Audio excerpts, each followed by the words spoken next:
আসসালামু আলাইকুম বন্ধুরা, এটি মাইক্রোম্যাক্স ফোন। এর ব্যাটারিটি খারাপ হয়ে যাওয়ার পরে কাস্টমার ব্যাটারিটি চেঞ্জ করে। তো ব্যাটারিটা চেঞ্জ করার পরে যখন মোবাইলটি চার্জে দেওয়া হয়, একটি নতুন সমস্যা দেখা দেয়। এই সমস্যাটি হলো ব্যাটারি এরর। দেখুন, এই চার্জ হচ্ছে, কিছুক্ষণের মধ্যেই ব্যাটারি এরর দেখাবে। দেখুন, ব্যাটারি এরর দেখাচ্ছে।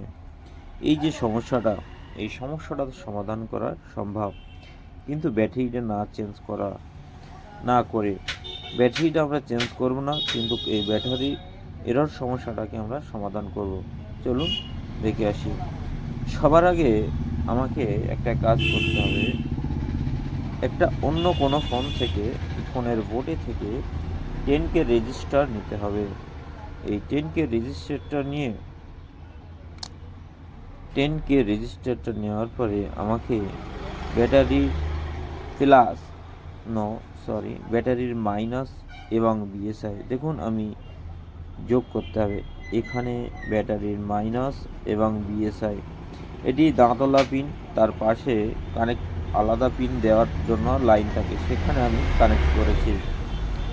তো এই দেখতে পাচ্ছেন, এই 10K রেজিস্টারের সঙ্গে বিএসআই জাম্পার করে দিয়েছি। এই 10K রেজিস্টারে বিএসআই যোগ করে দিলে ইনশাআল্লাহ এই সমস্যার সমাধান হয়ে যাবে।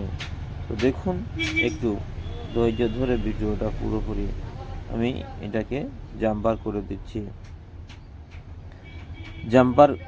জাম্পার করে দেওয়া হয়েছে। জাম্পার করে দেওয়ার পরে দেখুন, এটা বিএসআই এর সঙ্গে গ্রাউন্ডে যোগ করে দেওয়া হয়েছে। রেজিস্টারে কোনো প্লাস মাইনাস নেই, যে কোনো দিকে যে কোনোভাবে দুই প্রান্তে ঝেলে দিলে হবে। তো সেই অনুযায়ী আমি ঝেলে দিলাম।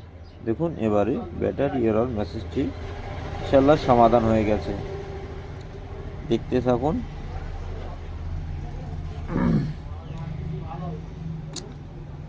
ব্যাটারি এরর আর দেখাচ্ছে না, চার্জ হতেই আছে। এই ধরনের খুঁটিনাটি সমস্যা পেতে আমাদের চ্যানেলটিকে সাবস্ক্রাইব করুন ও পাশে থাকা বেল আইকনটিকে আপনি ক্লিক করে দিন।